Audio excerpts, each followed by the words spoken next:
بسم الله الرحمن الرحيم. அன்பிற்குரிய சகோதரர்களே, இந்த நிகழ்ச்சி குவைத்திலே வாழ்கின்ற நம்முடைய சகோதரர்கள் கேட்டுக்கொண்டதற்கு இணங்க அவர்கள் கூடியிருக்கின்ற அரங்கத்தில் உள்ள மக்களுக்காக நிகழ்த்தப்படுகின்ற உரையாகும். இந்த நிகழ்ச்சியில ஈகோ என்கின்ற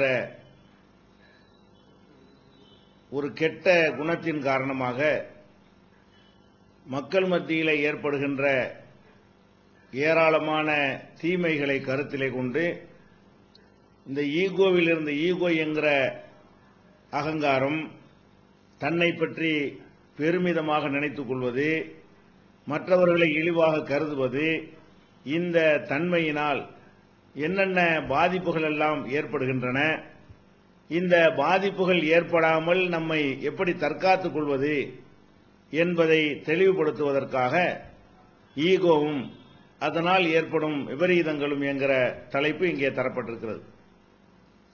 பொதுவாக மனிதர்களை நாம் எடுத்துக்கொண்டால் எல்லா மனிதர்களும் எல்லா விதத்திலும் சமமானவர்களாக இல்லை என்பதை நாம் பார்க்கிறோம்.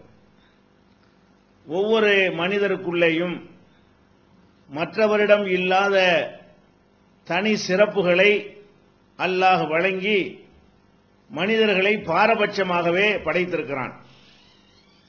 சிலருக்கு அல்லாஹ் அறிவை அதிகமாக கொடுத்திருப்பான், மற்றவர்களுக்கு குறைவாக அந்த அறிவை வழங்கியிருப்பான். சிலருக்கு அல்லாஹ் பதவியை வழங்குவான், மற்றவர்கள் அந்த பதவியை பெற்றவர்களுக்கு கீழே பணிபுரியக்கூடிய வகையில் அல்லாஹ் அமைத்திருப்பான். சிலருக்கு அதிகமான பொருளாதார செல்வத்தை வழங்கியிருப்பான், வேறு சிலர் அந்த பொருளாதார செல்வம் பெற்றவர்களை சார்ந்து இருப்பவர்களாக அல்லாஹ் படைத்திருக்கிறான்.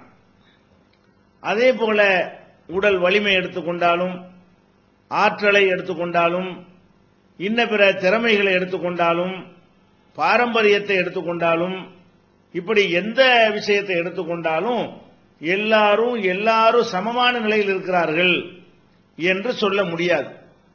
அப்படி அல்லாஹ் மனித குலத்தை படைக்கவே இல்லை. அப்ப ஒவ்வொரு மனிதனுக்குள்ளேயும் சில சிறப்பான தகுதிகளை, அந்தஸ்துகளை அல்லாஹ் வழங்கி இருக்கும் பொழுது அதை சரியான முறையில் புரிந்து கொள்ளாத காரணத்தினால்தான் ஈகோ என்கிற ஒரு அகந்தை மனிதனுக்கு ஏற்படுகிறது. அறிவு அதிகமாக வழங்கப்பட்டிருக்கக்கூடியவன் அதனால் அவன் அகந்தை கொள்கிறான், பெருமை அடிக்கிறான். தன்னுடைய கர்வத்தை விட்டுவிடக் கூடாது, எந்த சந்தர்ப்பத்திலும் தன்னை யாரும் மிஞ்சிவிடக் கூடாது, தனக்கு எந்த ஒரு அவமானமும் இழிவும் மற்றவர்களால் ஏற்படக்கூடாது என்று அறிவு கொடுக்கப்பட்டவனும் நினைக்கிறான். பொருளாதார வசதி படைத்தவனும் தன்னை விட கீழ்நிலையில் உள்ளவர்களால் தனக்கு எந்த விதமான இழிவும் அவமானம் ஏற்படக்கூடாது என்று கருதுகிறான். இப்படி ஒவ்வொரு விஷயத்திலையும் யாருக்கு அல்லாஹ் சிறப்பான ஒரு தகுதிகளை வழங்கி இருக்கிறானோ அவர்களே சில பேர், சொல்ல போனால் பல பேர் அதை பற்றி கர்வமாக, பெருமையாக நினைக்கக்கூடியவர்களாக இருக்கிறார்கள்.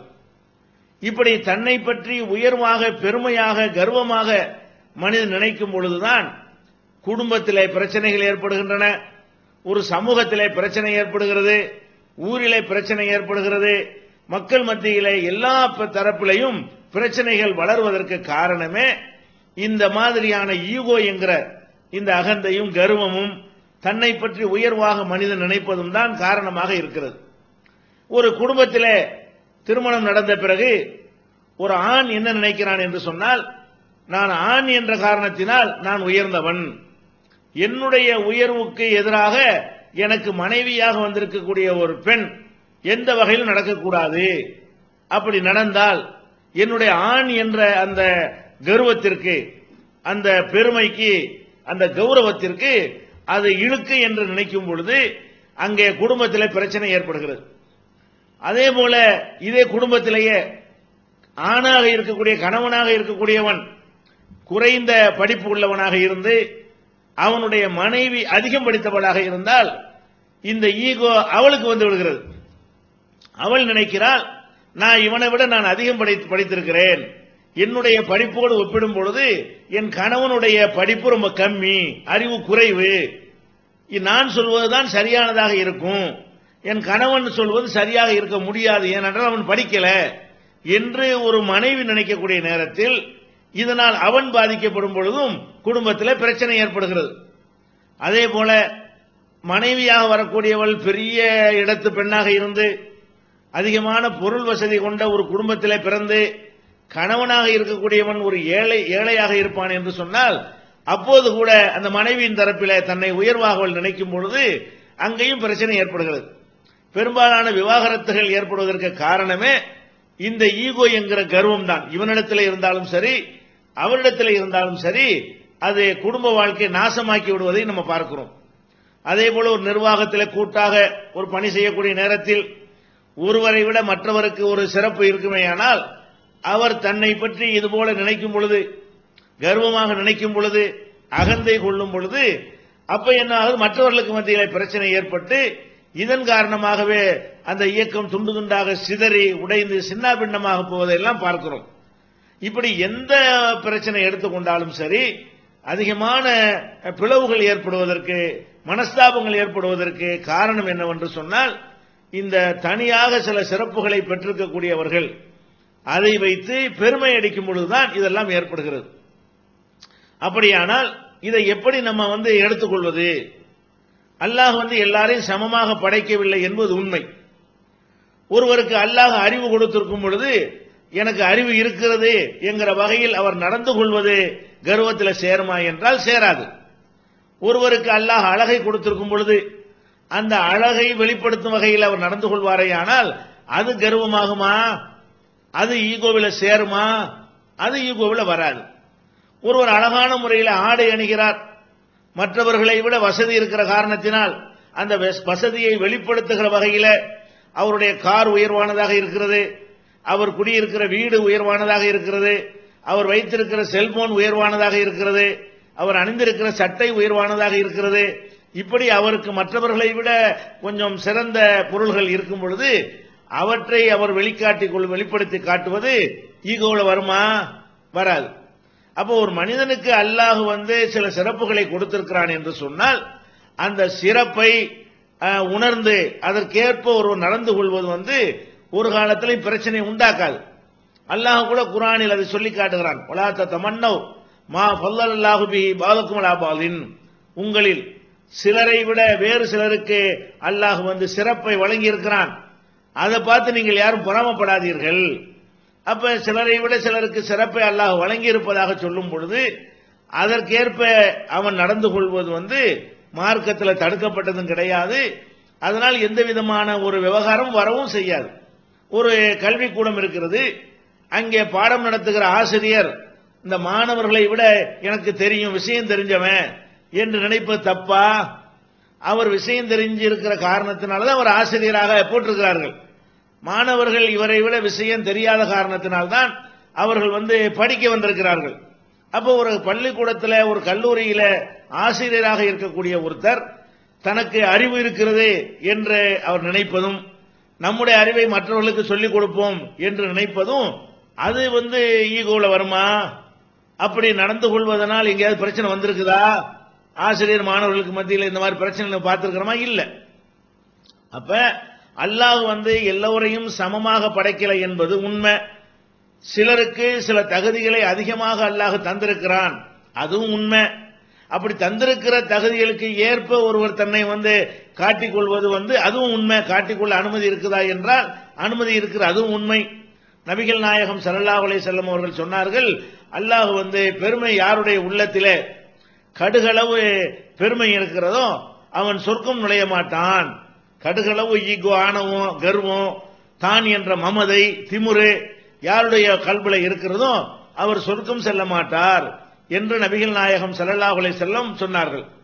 அப்போது ஒருவர் கேட்கிறாரு, அல்லாஹ்வுடைய தூதரே, ஒரு மனிதர் தன்னுடைய உடை அழகாக இருக்க வேண்டும் என்று விரும்புகிறார், தன்னுடைய அணிந்திருக்கிற செருப்பு அழகாக இருக்க வேண்டும் என்று ஆசைப்படுகிறார், இதுவும் கூடாதா அப்படின்னு கேட்கிறார். பெருமை கர்வம் யாருடைய உள்ளத்தில் இருக்கிறதோ அவர் சொர்க்கம் சொல்ல மாட்டார் நபிகள் நாயகம் ஸல்லல்லாஹு அலைஹி வஸல்லம் சொன்ன உடனே அவர் என்ன நினைத்து கேட்கிறாரு? அப்ப எல்லாரும் கிழிஞ்ச சட்டை போட்டிருந்தா நம்மளும் அந்த மாதிரி சட்டை தான் போடணும், எல்லாரும் சாதாரண ஒரு செருப்பு போட்டிருந்தா நம்மளும் அந்த மாதிரி தான் போடணும், நம்ம கொஞ்சம் உயர்வான ஒரு பொருளை பயன்படுத்தணுமே ஆனால் அது பெருமையில சேர்ந்து விடும் என்று இவராக நினைத்துக் கொண்டு கேட்கிறார். அல்லாஹ்வுடைய தூதரே, அவருடைய செருப்பு அழகாக இருக்க வேண்டும், உடை அழகாக இருக்க வேண்டும் என்று ஒரு மனிதர் விரும்புகிறாரு, இதை பத்தி என்ன சொல்றீங்க அப்படின்னு கேட்கிறாரு. அப்ப நபிகள் நாயகம் ஸல்லல்லாஹு அலைஹி வஸல்லம் சொல்றாங்க, இன்னல்லாஹ ஜமீலுன் யுஹிப்புல் ஜமால், அல்லாஹ் அழகானவன், அழகை விரும்புறான், நல்லா அணிஞ்சுக்கிட்டு போ, உன்னிடத்துல மற்றவர்கள்ட்ட இருப்பதை விட உயர்ந்த ஆடை இருந்தால் நன்றாக அணிந்து கொள், மற்றவர்களிடத்தில் இல்லாத அளவுக்கு உயர்ந்த தரத்தில் செய்யப்பட்ட தயாரிக்கப்பட்ட செருப்பு இருக்குமே ஆனால் அதை போட்டுக்கொள், இது அல்லாஹ்வே அழக விரும்புறான், நீ அழகாயிரு. அப்ப மற்றவங்களை விட ஒருத்தர் உயர்ந்த ஒரு சட்டையை போடுறான்னு வைங்க, இது ஈகோ கிடையாது, இது கர்வம் கிடையாது. ஒருத்தன் குடிசையில் இருக்கிறாங்கிறதுனால நானும் என் வீட்டை இடிச்சு குடிசைக்கு போக வேண்டிய அவசியம் கிடையாது. குடிசையை கொடுத்தவன் குடிசையில் இருக்க வேண்டும், இருக்கட்டும். பங்களாவை அல்லாஹ் கொடுத்திருந்தால் பங்களாவில் இருக்கட்டும். பெரிய அரண்மனையை அல்லாஹ் கொடுத்திருப்பானே ஆனால் அந்த அரண்மனையில் இருக்கட்டும். இதுகளெல்லாம் மனிதன் கர்வத்தை காட்டக்கூடிய தன்மையில் அடங்காது. ஏன்னா நபிகள் நாயகம் ஸல்லல்லாஹு அலைஹி வஸல்லம் அவர்கள் தெளிவாக இதை சொல்றாங்க. சொல்லிட்டு அந்த கர்வண்டா ஈகோண்டா என்னன்னு விளக்குறான். அதான் மேட்ரு.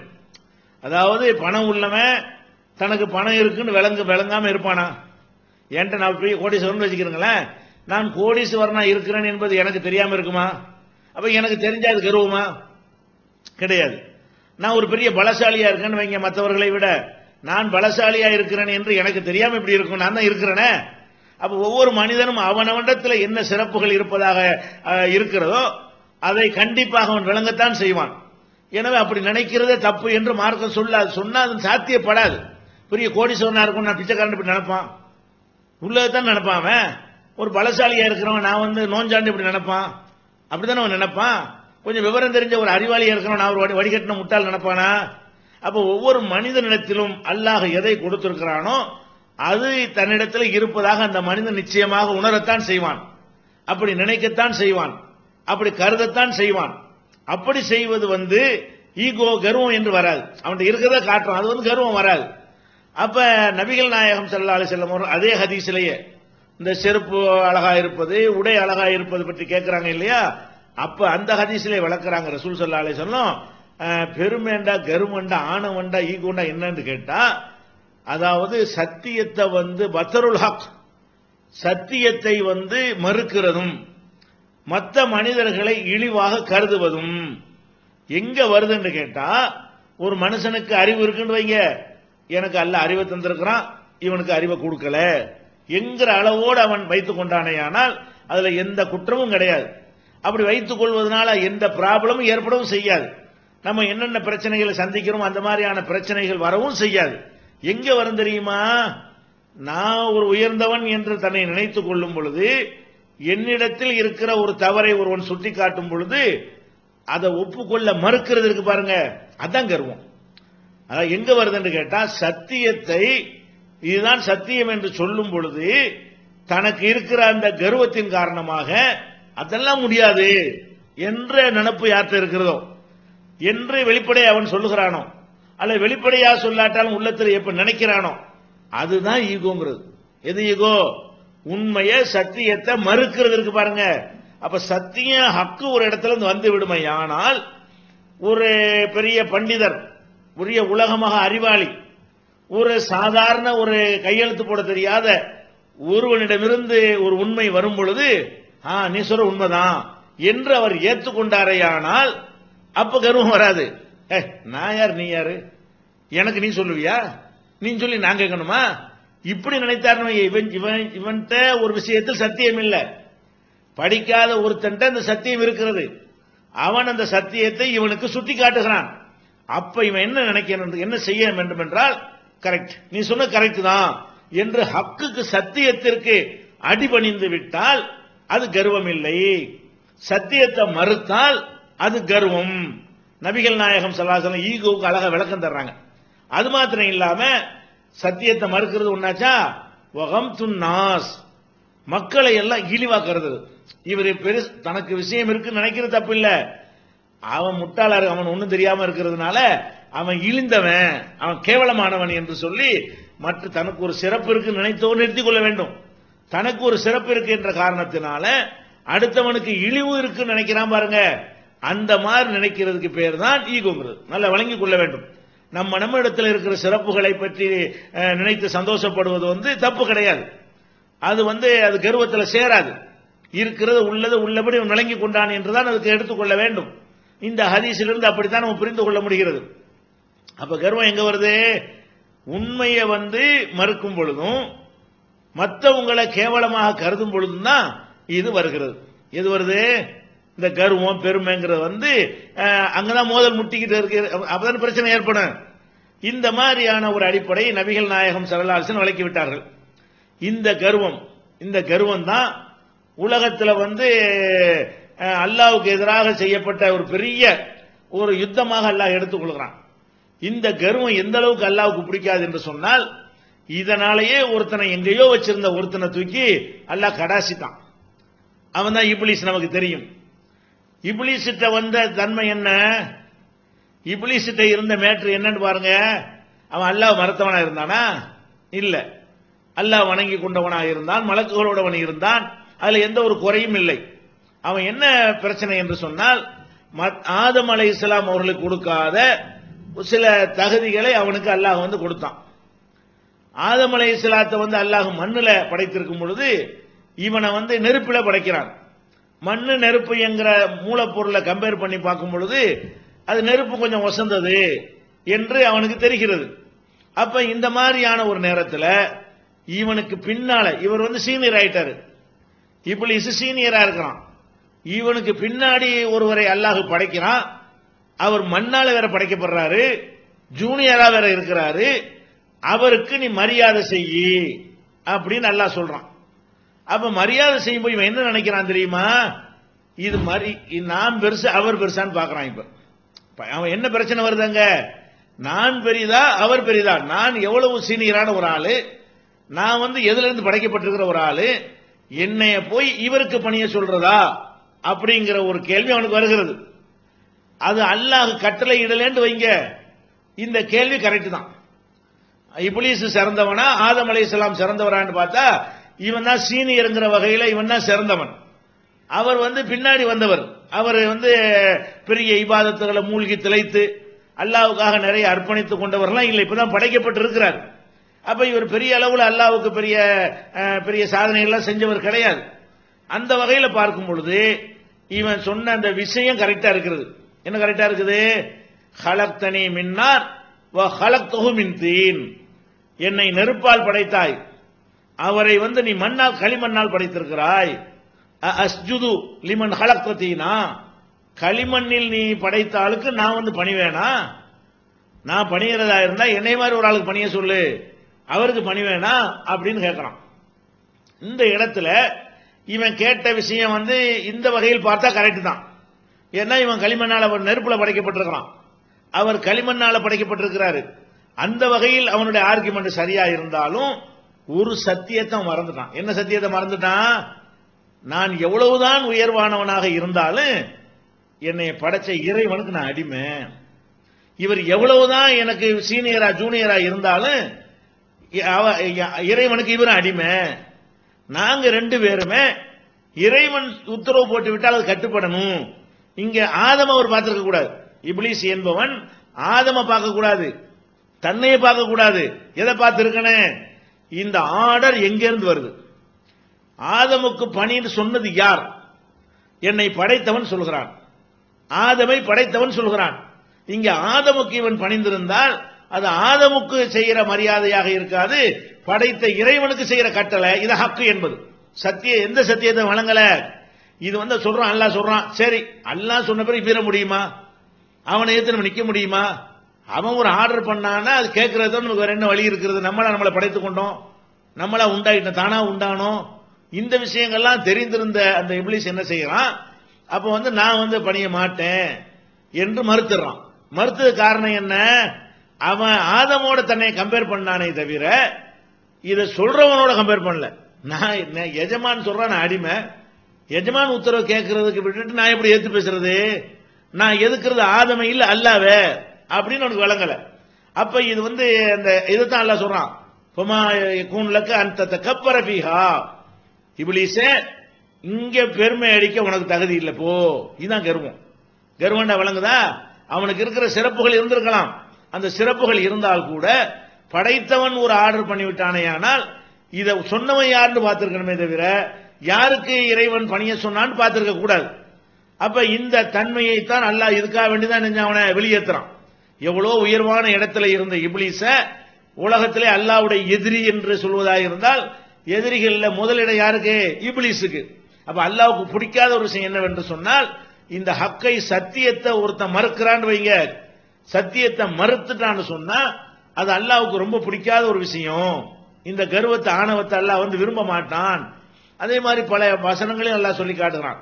லா யுஹிப்பு இன்னல்லாஹ லா யுஹிப்பு குல்ல முஹ்தாலின் ஃபஹூர். கர்வம் பிடித்து அகந்தை கொண்ட யாரையும் அல்லாஹ் விரும்ப மாட்டான். அல்லாஹ்வுக்கு பிடிக்காத ஆளுக்கு யாருன்னு கேட்டா, தன்னை பற்றி இப்படி உயர்வாக நினைத்து அடுத்தவனை இழிவாக நினைத்து சத்தியத்தை ஏற்றுக்கொள்ள மறுக்கிறது, இவங்களை அல்லாஹ் விரும்ப மாட்டான். இப்படிங்கிற ஒரு போதனையை இஸ்லாம் நமக்கு சொல்லித் தருகிறது.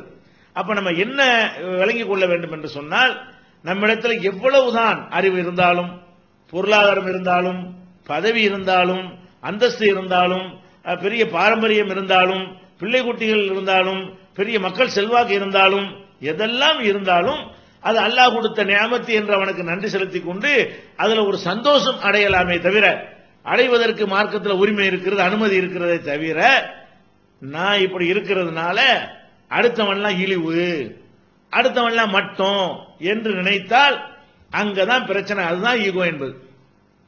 அப்ப இந்த ஈகோ வராம தடுக்கிறது எப்படி தடுக்கிறது என்று கேட்டால், இதை ரெண்டு விதமாக நம்ம எடுத்துக்கொள்ளலாம். ஒன்று, அல்லாஹ் ஒருத்தனுக்கு ஒரு சிறப்பை கொடுத்திருக்கான்னு வைங்க. நீங்க உலகத்தில் எந்த மனிதனுக்காவது எல்லா சிறப்பும் கொடுத்து நீங்க பார்த்துக்க முடியுமா? பணத்தில் இவர் தான் ஃபர்ஸ்ட், பதவியில் இவர் தான் ஃபர்ஸ்ட், அறிவுல இவர் தான் ஃபர்ஸ்ட், ஆற்றல் இவர் தான் ஃபர்ஸ்ட், மக்கள் செல்வாக்கள் இவர் தான் ஃபர்ஸ்ட் என்கிற மாதிரி அனைத்துமே உள்ள கொடுக்கப்பட்ட ஒருவரை நீங்கள் உலகத்தில் பார்க்க முடியுமா? பார்க்க முடியாது. அப்ப என்ன கொடுத்திருப்பான்னு கேட்டா, ஏதாவது ஒரு சில விஷயங்களை மற்றவர்களை விட ஒருத்தருக்கு அல்லாஹ் நினைஞ்சிருப்பான், அதிகமா கொடுத்திருப்பான். அவர் நினைக்கணும், எனக்கு அல்லாஹ் அறிவை தந்திருக்கிறான், இந்த அறிவுல எனக்கு அல்லாஹ் கூட தந்திருக்கிறான் என்று நினைப்பதோடு, இன்னொன்னு அவர் நினைக்கணும், இந்த அறிவு இல்லாத எத்தனை விஷயத்துல அவன் கூட இருக்கிறான், பொருள்ல இவன் கூட இருக்கிறான், பண்புல இவன் கூட இருக்கிறான், அழகுல அவன் கூட இருக்கிறான், திறமையில் அவன் கூட இருக்கிறான், ஆரோக்கியமான ஒரு வாழ்க்கையில் அவன் கூடுதலா இருக்கிறான். எனக்கு ஒரு விஷயத்தை அல்லாஹ் கூட தந்திருக்கிற மாதிரி எல்லாருக்கும் ஒவ்வொரு விஷயத்தை அல்லாஹ் கூடுதலா தந்திருக்கிறான். அப்ப எனக்கு எல்லா வகையும் எனக்கு தந்திருந்தா தான் எனக்கு கர்வம் வரலாம். அடுத்தவனை இழிவா நினைக்கலாம். அட, நீ ஒரு விஷயத்துல உனக்கு சிறப்பு இருக்குன்னா மற்றவனுக்கெல்லாம் ஒரு சிறப்புமே அல்லாஹ் கொடுக்கலையா? மற்றவனுக்கெல்லாம் எந்த விதமான தகுதியுமே அல்லாஹ் கொடுக்கலையா? ஒரு ஏழை பிச்சைக்காரனா இருந்தா கூட நோய் நொடி இல்லாம இருந்தாண்டா அது அவனுக்கு பெரிய சிறப்பு தானே, அது அவனுக்குள்ள ஒரு கண்ணியம் தானே. அப்ப எத்தனையோ கோடீஸ்வரனுக்கு பணத்தை எல்லாம் கொடுத்து விட்டு பிச்சை நோயை கொடுக்கறான், பிச்சைக்காரனுக்கு அந்த நோய் இல்லாம ஆக்கி வச்சிருக்கிறான். அப்ப அது அவனுக்குரிய கிஃப்ட், அது அல்லாஹ் கொடுத்தானே வச்சிருக்கிறான். அப்ப நம்ம என்ன நினைக்கணும், நம்மிடத்துல எந்த விதமான சிறப்புகளை நம்ம கண்டாலும் அதை ஒத்துக்கொண்டு அதுல சந்தோஷப்பட்டு அதுக்கு அல்லாஹ்வுக்கு நன்றி செலுத்துவதோட இதை சேர்த்துக்கணும். எதை சேர்க்கணும்? எனக்கு இந்த அறிவை தந்திருப்பது போல, எனக்கு பணத்தை தந்திருப்பது போல, எனக்கு பதவியை தந்திருப்பது போல, எனக்கு செல்வாக்கை தந்திருப்பது போல, எனக்கு அழகை தந்திருப்பது போல, எனக்கு சந்தோஷமான வாழ்க்கையை தந்திருப்பது போல ஒவ்வொருத்தனுக்கு ஒவ்வொன்றை அல்லாஹ் கொடுத்திருப்பான். அவன் அந்த வகையில் அவன் வசந்தவன், இந்த வகையில் அவன் வசந்தவன், அவனோட கம்பேர் பண்ண நான் கீழே போயிடுறேன். எத்தனையோ பணக்காரன் இருக்கிறான், பெரிய பெரிய கோடீஸ்வரன் இருக்கிறான், எத்தனை அறிவாளி இருக்கிறான். இந்த அறிவாளின்னு சொல்லக்கூடியவர்களை நீங்கள் பார்த்தீர்களே ஆனால் செல்வந்தர்களுக்கு முன்னாடி பல்ல கட்டிட்டு இருப்பான். அவன் என்ன, உனக்கு என்ன கர்வத்துக்கு என்ன இருக்குது? உன்ட கூட அறிவை கொடுத்திருந்தும் கூட உனக்கு பணம் தேவை என்று சொன்ன பணக்காரனுக்கு முன்னாடி கை கட்டி நிக்கிறியா இல்லையா? புகழ்ந்து மன்னர்களை புகழ்ந்து பாடுறவன் அறிவாளியா தான் இருந்திருக்கிறான். ராஜாக்களுக்கு முன்னாடி புகழ்ந்து பாடி என்ன செய்யறான்? பணத்தை வாங்கிட்டு போற. அப்ப என்ன திமிரு உனக்கு? உங்ககிட்ட பணம் இருக்குன்னு ஆட்டம் போடுற, பணக்காரனுக்கு முன்னாடி கை கட்டி நிக்கிறியா இல்லையா? அப்ப ஒவ்வொரு மனிதனுமே என்ன செய்யுது, என்ன விளங்கிக் கொள்ளணும், நமக்கு அல்லாஹ் தந்திருக்கிறது ஏதோ ஒன்றோ இரண்டோ பத்தோ சிறப்புகளை தந்திருக்கிறான், எல்லாத்திலும் தரவில்லை. எனக்கு தராத பல சிறப்புகள் இன்னும் பலருக்கு அல்லாஹ் கொடுத்திருக்கிறான். எனக்கு என்னென்ன மைனஸ்கள் இருப்பதாக நினைக்கிறேனோ அதை ஒரு பட்டியல் போடணும். ஒவ்வொரு மனிதன் என்ன செய்யணும், பணக்காரனா இருக்கானா அவன் பட்டியல் போடணும். சரி, பணம் எனக்கு இருக்கிறது, என்கிட்ட என்னென்ன இல்ல, புள்ள இல்ல எழுது, புள்ள உள்ள உன்னை விட வசந்தவன் தானே. பொண்டாட்டி இல்ல எழுது, பொண்டாட்டி உள்ள வசந்தவன் தானே. பொண்டாட்டி இருந்தும் எனக்கு நல்ல பொண்டாட்டியா இல்ல, அவன் நல்ல மனைவியோட இருக்கிறான், அவன் வசந்தவன் தானே. அப்படின்னு ஒவ்வொரு மனிதனும் தனக்கு இருக்கிறதுக்கு பட்டியல் போட்டு சந்தோஷப்படுற மாதிரி இல்லாத பட்டியல் போட்டா அது ஜாஸ்தியா இருக்கும். இருக்கிறத விட எதுல உயர்ந்தவர் நிக்கிறாரோ அதை விட அது அதிகமா இருக்கும்.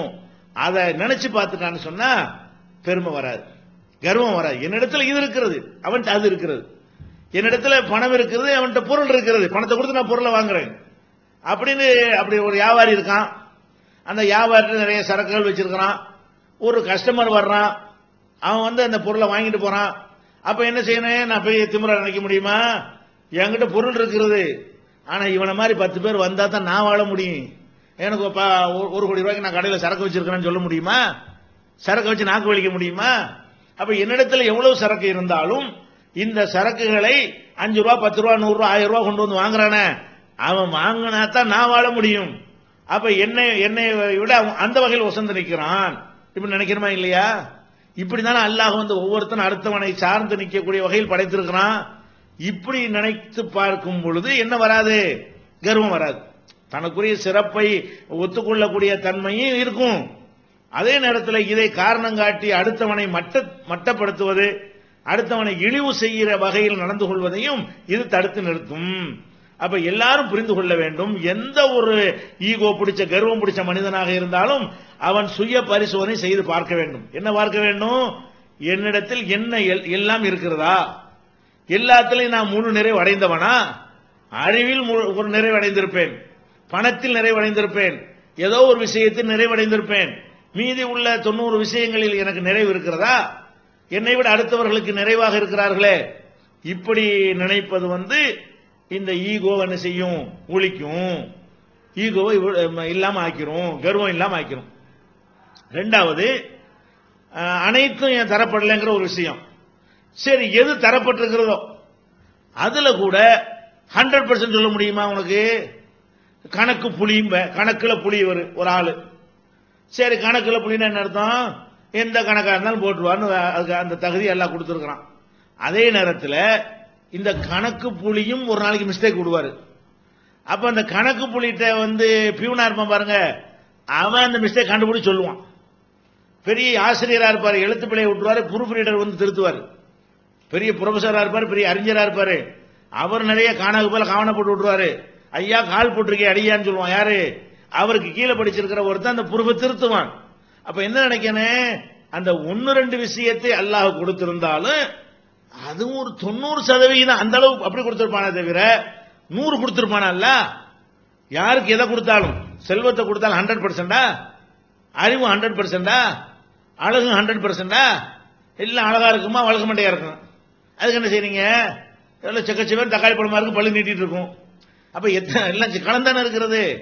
அப்ப ஒரு மனிதனுக்கு அல்லாஹ் அனைத்தையும் கொடுக்கலன்னு நினைத்தாலும் ஈகோ வராது. சரி, கொடுத்திருக்கிற அந்த ஒண்ணுலையாவது 100 மார்க் உனக்கு போட முடியுமா? எந்த ஒண்ணு உனக்கு இருக்கிறதோ, அறிவு எடுத்துக்க, என்னவோ ஏதோ ஒண்ணு எடுத்துக்க, அதுல 100% உன்னை மிஞ்சி ஒத்தனம் இல்லைன்னு சொல்ல முடியுமா? ஒரு மாசு மறு அதுல இல்லைன்னு உன்னால சொல்ல முடியுமா? இப்படியாக ஒரு மனிதன் தன்னை எடை போடணும். எப்படி பண்ணணும்? அனைத்து பாக்கியங்களும் ஒருவனுக்கு கிடையாது, கொடுத்திருக்கிற பாக்கியங்களும் 100% 100% கொடுக்கப்பட்டிருக்கிறதா அப்படி நினைத்து பார்ப்பானேயானால் அவனுக்கு கர்வம் வருமா, திமிரு வருமா, ஈகோ வருமா? இப்ப நபிகள் நாயகம் ஸல்லல்லாஹு அலைஹி வஸல்லம் அவங்களுடைய வாழ்க்கையில பாருங்க, நமக்கு எல்லாத்துக்கும் அவங்க தான் ஒரு முன்மாதிரி. அப்ப நபிகள் நாயகம் ஸல்லல்லாஹு அலைஹி வஸல்லம் அவங்கள்ட்ட ஒரு ஒட்டகம் இருந்தது. அந்த ஒட்டகத்தை வேற எந்த ஒட்டகமும் மிஞ்ச முடியாது, பந்தயத்தில் என்ன செய்ய முடியாது, மிஞ்ச முடியாது. அந்த மாதிரி மிஞ்சிற ஒரு ஒட்டகத்தை ஒரு கிராமவாசி அவரு அந்த ரசூலுல்லாஹ்வுடைய ஒட்டகத்தை மிஞ்சிடுறாரு, பந்தயத்தில் முந்திடுறாரு. இப்ப மற்றவங்களுக்கு எல்லாம் பயங்கரமா துடிக்கிறாங்க நபி தோழர்கள்லாம். என்னடா ரசூலுல்லாஹ்வுடைய ஒட்டகம் தான் ஃபர்ஸ்ட் நினைச்சிட்டு இருக்கிறோம், இந்த அளவு கிராமத்துல இருந்து வந்து ஒட்டகத்தை கொண்டு வந்து ரசூலுல்லாஹ்வுடைய ஒட்டகத்தை ஜெயிச்சு விட்டாரு அப்படின்னு. அப்ப நபிகள் நாயகம் ஸல்லல்லாஹு அலைஹி வஸல்லம் என்ன செய்யறாங்க, அப்ப சொல்றாங்க, எந்த ஒரு பொருள் உயர்ந்தாலும் அதை தாழ்த்துவது அல்லாஹ்வுடைய வேலை.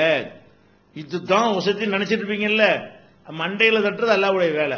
அதுக்காக அல்லாஹ் செஞ்சிருக்கிறான். ஏன் ஒட்டகம் தான் சிறந்தன்னு அடிச்சு சொல்ல முடியாது, இது வரைக்கும் பஸ்ல வந்துச்சு அவ்வளவுதான், இப்ப அதை இன்னொன்னு முந்திருச்சுன்னு சொன்னா அப்படிதான் அல்லாஹ் செய்வான் என்று நபிகள் நாயகம் எவ்வளவு சாதாரணமா எடுத்துக்கிறாங்க பாத்தீங்களா. கோழி சண்டை விடுவாங்க கிராமத்துல, சேவல் சண்டை விடுவாங்க. சேவல் சண்டையில ஒருத்தனுடைய சேவை தோத்து போயிருங்கிறதுக்காக வேண்டி பெரிய கலவரமே ஏற்பட்டு போயிடும். ரெண்டு தரப்பு மோதிக்கிட்டு அருவா கத்தி வச்சு என்ன செய்வாங்க, அதை வெட்டிட்டு சாவுவாங்க. அப்ப ஒரு கோழி, அவனுடைய மாடு, அவனுடைய நாய், அவன் வளர்க்கிற பிராணிகள் தோத்து போனால் கூட அவனால் ஜீர்ணிக்க முடியல. ஏன் இதை விட யார் மிஞ்ச முடியாதுன்னு திமிரா நினைக்கிறான். அப்ப ஹக்க உண்மைக்கு மாற்றமா நினைக்கிறான். ஹக்கு என்ன, எதுவும் இறங்கும், ஏறின எதுவும் இறங்கும், இறங்கின எதுவும் ஏறும், இதான் ஹக்கு, இதான் உண்மை. இந்த ஒரு சத்தியத்தை புரிந்து கொள்ளாம என்ன செய்யறான்னு கேட்டா, நம்ம உசந்தவன், நம்ம தான் எல்லாரையும் விட சிறந்தவன் என்று என்ன செய்யறான் மனிதன் நினைக்கிறான். அப்ப இந்த மாதிரியான ஒரு தன்மை வராமல் என்ன செய்யணும் பார்த்துக் கொள்வதற்கு நபிகள் நாயகம் வழிகாட்டி எப்படி எடுத்துக்கிட்டாங்க பாத்தீங்களா. சக்கரவர்த்தியா இருக்கிறாங்க, அல்லாஹ்வுடைய தூதரா இருக்கிறாங்க, அந்த சமுதாயத்தில் அவங்க தான் அதிகமான மதிப்பு மிக்கவர்களாக இருக்கிறாங்க. அவ்வளவு மரியாதைக்குரிய ரசூல் ஸல்லல்லாஹு அலைஹி வஸல்லம் அவங்களுடைய ஒரு ஒட்டகம் அதான் ஃபர்ஸ்ட் நினைக்கப்படுற ஒரு ஒட்டகம் ரெண்டாவதா வந்துருச்சுன்னு சொன்னா அவங்களும் என்ன செய்யறாங்க, அது சந்தோஷமா எடுத்து காட்டுறாங்க. ஆமா மேல போன இறங்கித்தான் ஆவனு, அது ஏன் ஒட்டகமா இருந்தா என்ன, இதுதான் உயர்ந்துன்னு நினைக்கலாம், என் ஒட்டகம் ஃபர்ஸ்ட் நினைக்கலாம், இது வரைக்கும் நினைக்கலாம், தோத்து போகாம இருக்கிற வரைக்கும் நினைக்கலாம். எப்ப தோத்து போற நிலைமை வந்துருச்சோ அப்ப நம்முடைய கடமை என்ன, சரி இதைத்தான் அல்லாஹ் ஏற்படுத்தி இருக்கிறான், இதுதான் உண்மை என்று ஒத்துக்கொண்டு அந்த தோத்து ஜெயிச்சவனுக்குரிய மரியாதையை கொடுக்க வேண்டும், அந்த உண்மையை ஒத்துக்கொள்ள வேண்டும், அதற்கு தலை வணங்க வேண்டும். இந்த மாதிரியான ஒரு எவ்வளவு சாதாரணமா இதை நபிகள் நாயகம் ஸல்லல்லாஹு அலைஹி வஸல்லம் எடுத்துக்கொள்றாங்க. இந்த தன்மை நமக்கு வர வேண்டும். இது வந்தா ஒரு பிரச்சனை வருமா? அதே மாதிரி நபிகள் நாயகம் ஸல்லல்லாஹு அலைஹி வஸல்லம் அவங்க போய் கொண்டிருக்கிறார்கள் ஒரு அடக்கஸ்தலம். அந்த அடக்கஸ்தலத்துக்கிட்ட இருந்து ஒரு பெண்மணி அழுது கொண்டிருக்கிறார். அதாவது இறந்தவொன்னு அழுவலாம், அனுமதி இருக்கிறது. ஒரு 3 நாளைக்கு அழுவலாம், மார்க்கத்தை ஒப்பாரி வைக்காம அழுவலாம், அழுவதற்கு மார்க்கத்தில் அனுமதி இருக்கிறது. அடக்கம் செஞ்ச பிறகு கபர்கிட்ட உட்கார்ந்துட்டு அந்த பொம்பளை என்ன செய்யுது, அழுது கொண்டு இருக்கிறது. அப்ப நபிகள் நாயகம் ஸல்லல்லாஹு அலைஹி வஸல்லம் போகும்போது அதை பார்க்கறாங்களா, இத்தகில்லாஹ வஸ்பிரி, இந்தம்மா அல்லாஹ் பயந்துக்கமா, பொறுமையா இருமா அப்படின்னு சொல்றாங்க. அப்ப இறந்துட்டாங்கிறதுக்காக அதுக்காக இப்படி செய்யறதா, கபர்ஸ்தான்ல நின்று அழுவியா, அல்லாஹ் பயந்துக்க, சபுரு பொறுமையை கடைப்பிடிங்கிறாங்க. அப்ப அந்த அம்மாவுக்கு நபிகள் நாயகம் ஸல்லல்லாஹு அலைஹி வஸல்லம் அவங்கள தெரியல, அவங்கள பார்த்தது இல்லை, கேள்விப்பட்டிருக்குது. அப்ப ரசூல் ஸல்லல்லாஹு அலைஹி வஸல்லம் அவங்கள பார்க்காத, ஏன்னா அவங்க ரசூல்லா தனி அடையாளமும் இருக்க மாட்டாங்க. யாரோட போனாலும் அவங்க தான் ரசூல்லான்னு சொல்ற மாதிரி தலையில பெரிய முண்டாசு கட்டிக்கிட்டு நெத்தில எழுதி ஒட்டிக்கிட்டு போற மாதிரி அந்த மாதிரியான டைப்லாம் ரசூல்லா கிடையாது. எல்லா மனிதர்களைப் போலவே அவருடைய நடை உடை பாவனை எல்லாமே இருக்கும். டிஃபரெண்டான ஒரு கோலத்தில் தோற்றத்தில் அவங்க இருக்க மாட்டாங்க. அதனால அந்த அம்மாவை கண்டுபிடிக்க முடியல. இலைக்கு அண்ணி வேலையை பார்த்து போயான்ருச்சு. நான் எனக்கு உள்ள முசீபத்து எனக்கு தான் தெரியும், நான் குடும்பத்தில் இழந்திருக்கிறேன், நீ நான் இழந்துட்டேன், உன் வீட்டில் யாராவது செத்து போயிட்டாங்களா, என் வீட்டில் செத்து எனக்கு தான் தெரியும், இப்படி சொல்லுது அந்த அம்மா. அப்படி சொல்லுது, இலைக்கு அண்ணி வேலையை பார்த்துட்டு போ அப்படின்னு சொல்லி நபிகள் நாயகம் ஸல்லல்லாஹு அலைஹி வஸல்லம் சொல்லும் பொழுது நபிதான் சரியாம ஏத்து பேசி பிடிச்சு. அப்ப ஒரு ஆள் இப்ப பக்கத்தில் கவனிச்சிட்டு இருந்த ஒருத்தர் ரசூல் ஸல்லல்லாஹு அலைஹி வஸல்லம் கடந்து போயிட்டாங்க. போன உடனே அந்த அம்மாட்ட யார் தெரியுதா, நீ யார்கிட்ட பேசணும் தெரியுமா, அவங்க தான் அல்லாஹ்வுடைய, எனக்கு தெரியாத, அவங்க தான் ரசூல் ஸல்லல்லாஹு அலைஹி வஸல்லம் எனக்கு தெரியாதுன்னு சொல்லி அந்த அம்மா என்ன செய்யுது, வேகமா ஓடி போகுது. ரசூல்லா வீடு எங்க இருக்குன்னு கேட்டு போய் அங்க போனா வாசல்ல வாயிற்காப்பெல்லாம் கிடையாது, ரசூல்லாவோட வீட்டுக்கு என்ன இருக்குல்ல பராக் சொல்லணும் ஆள் இருக்காது. நேர உள்ள போய் ரசூல்லாட்ட, அல்லாஹ்வுடைய தூதரே இந்த மாதிரி எனக்கு தெரியாம சொல்லிவிட்டேன் அப்படின்னு சொல்லிட்டு அதை நீங்க தான் எனக்கு தெரியாது, உங்களை அல்லாஹ்வுடைய தூதர் எனக்கு விளங்காதுன்னு சொல்லி சொன்ன உடனே அப்ப ரசூல் ஸல்லல்லாஹு அலைஹி வஸல்லம் செஞ்சாங்க, இன்னம சபுர இந்த சதமத்தில் ஊழா, பொறுமையை கைப்பிடிப்பது என்பது அது துவக்கத்திலே வரணும், ஆரம்பத்தில் வந்திருக்கணும். நீ இப்போ வந்து சொல்றதுல அர்த்தம் இல்லமான்னு சொல்றாங்க. இதுல நீங்க கவனிக்க வேண்டிய விஷயம் என்னன்னு கேட்டா, ரசூல் ஸல்லல்லாஹு அலைஹி வஸல்லம்னா உயிரை கொடுக்கிற அளவுக்கு தொண்டர்களை வச்சிருக்கிறாங்க. அவங்களுக்கு கிடைத்த மாதிரியான தொண்டர்கள் வந்து உலகத்துல யாருக்குமே கிடைத்தது இல்ல. அந்த அளவுக்கு உயர்வாகவும் மரியாதையும் கருதப்படக்கூடிய தொண்டர்களை வைத்திருக்கிற ரசூல் ஸல்லல்லாஹு அலைஹி வஸல்லம் அவங்களுக்கு ஒரு அம்மா வந்து வேலை பார்த்துட்டு போயான்னு சொன்னா, இது மாதிரி ஒரு கவுன்சிலர்கிட்ட சொன்னா என்ன நடக்கும், ஒரு எம்எல்ஏ சொன்னா என்ன நடக்கும், ஒரு இன்ஸ்பெக்டர் சொன்னா என்ன நடக்கும், ஒரு ஏட்டையாட்ட சொன்னா என்ன நடக்கும், அல்லாஹ்வுக்கு என்ன செய்றாங்க, அப்படியே பேசாம போயிடுறாங்க. வேலையை பார்த்துட்டு போனோம்னு என்ன செய்றாங்க, சரி நம்மள தெரியல, தெரிஞ்சாதான் கேட்டிருப்பாங்க, தெரிஞ்சு கூட இப்படி சொல்லலாம் அப்படின்னு சொல்லிட்டு அது ஒரு சாதாரணமா எடுத்துக்கொண்டு அவங்க வாட்டு போயிட்டாங்க. அப்ப இதுல வந்து ஒரு பெரிய பாதிப்பாகி அப்படி டென்ஷன் ஆகி போய் அப்படி தலையில கைய வச்சுக்கிட்டு, என்ன நான் எப்படிப்பட்ட ஒரு ஆளு, என்னை எதிர்த்து உன் வேலையை பார்த்துட்டு போன கேட்பதா, இந்த மாதிரி நபிகள் நாயகம் ஸல்லல்லாஹு அலைஹி வஸல்லம் செய்யலத அப்படிலாம் கேட்பதற்கு எல்லா தகுதியும் உங்களுக்கு இருக்கிறது. அவங்களை ஏற்றி யாரும் பேசுனது கிடையாது. அடிக்கடி பேசி பழகின ஆளுக்காவது பழகி போயிருக்கும். நபிகள் நாயகம் ஸல்லல்லாஹு அலைஹி வஸல்லம் அவங்களை வந்து அவங்க தோழர்கள் யாருமே இந்த மாதிரிலாம் பேசவே மாட்டாங்க. இந்த மாதிரியான ஒரு அந்தஸ்தோட வளம் வந்து கொண்டிருந்த அல்லாஹ்வுடைய தூதரை பார்த்து உன் வேலையை பார்த்துட்டு போய் என்று சொல்லும் பொழுது கொஞ்சம் கூட பாதிக்காம சாதாரணமா போயிட்டாங்க. சரி, போன பிறகு அந்த அம்மா வந்துச்சுல, அப்போ ஆச்சு, ஏன் என்ன ஏத்துட்டு பேசுனியா, நான் யார் தெரியுமா, என்ன ஏத்து பேசி மன்னிப்புக்கு வந்திருக்கிறியா, அப்படியா சொன்னாங்க. சாதாரணமா போறாங்க, சாதாரணமா சந்திக்கிறாங்க, சாதாரணமா அதுக்கு ரிப்ளை கொடுக்குறாங்க. ரசூல் ஸல்லல்லாஹு அலைஹி வஸல்லம் பொறுமை நான் முதல் சொன்ன அப்ப கேட்டிருக்கணுமா, நீ பொறுமை என்பது எடுத்த எடுப்புலயே வரணுமே தவிர இப்படி எல்லாம் வந்து சுட்டி காட்டின பிறகு வரக்கூடாது, அதான் நல்ல சிறந்தது என்று சொல்லி மார்க்க அறிவுரை ஒன்று சொன்னார்களே தவிர தன்னை அந்த அம்மா ஏத்து பேசினது என்பதை வந்து ஒரு கடுகளவு கூட அவங்க காட்டிக்கொள்ளவே இல்லை. அப்ப என்ன மேட்ரு இதுல, சத்தியத்தை பாருங்க, சொன்ன விஷயத்த சொல்றாங்க.